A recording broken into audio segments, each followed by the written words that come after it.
ఈరోజు ఫిబ్రవరి 28 national science day. మన దేశ సైన్స్ చరిత్రలో ఇది మైల్ స్టోన్ అని చెప్పొచ్చు. ఈ రోజున Raman effect sir C V Raman గారు 1928లో ఇదే రోజున రామన్ ఎఫెక్ట్ కనుగొన్నారు. అప్పటి నుంచి కూడా ఫిబ్రవరి 28ని నేషనల్ సైన్స్ డేగా జరుపుకుంటాం.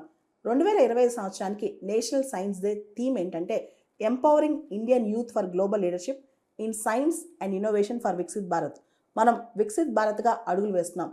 దీనిలో భారత యువతని సైన్స్ అండ్ ఇన్నోవేషన్లో గ్లోబల్ లీడర్స్గా తయారు చేసే దిశగా మనం ముందుకెళ్లాలని చెప్పి ఈ సంవత్సరం థీమ్ అనుకున్నాం అన్నమాట. National science day theme. భారతదేశంలో సైన్స్ మరియు ఇన్నోవేషన్ సంబంధించి 2024 సంవత్సరంలో చాలా మైల్ స్టోన్స్ మనం రీచ్ అయ్యాం. ముఖ్యంగా గ్లోబల్ ఇన్నోవేషన్ ఇండెక్స్ 2024లో మన ర్యాంక్ 39th అయింది, బాగా మెరుగుపడిందని చెప్పుకోవచ్చు. ఆ తర్వాత అనుసంధాన్ నేషనల్ రీసెర్చ్ ఫౌండేషన్, ఇది కూడా మనం ముందుకు తీసుకెళ్తున్నాం. నేషనల్ క్వాంటమ్ మిషన్ని మనం ముందుకు తీసుకెళ్తున్నాం. దాంతోపాటు ఇన్స్పైర్ అని చెప్పి ఎవరైతే యంగ్ జనరేషన్ ఉన్నారో వాళ్ళని సైంటిఫిక్ పర్స్యూట్లో ముందుకు తీసుకెళ్ళడం కోసం innovation in science pursuit for inspired research అని ఇన్స్పైర్ని కూడా మనం ఇంకా ముందుకు తీసుకెళ్తాం. సో సైన్స్కి సంబంధించి చాలా ముందుకు తీసుకెళ్తున్నాం. ముఖ్యంగా మహిళల్ని సైన్స్లోకి స్టెమ్ కోర్సెస్లోకి ఇన్వాల్వ్ చేసేందుకు bridging the gender gap in stem courses కూడా మనం లాంచ్ చేసాం.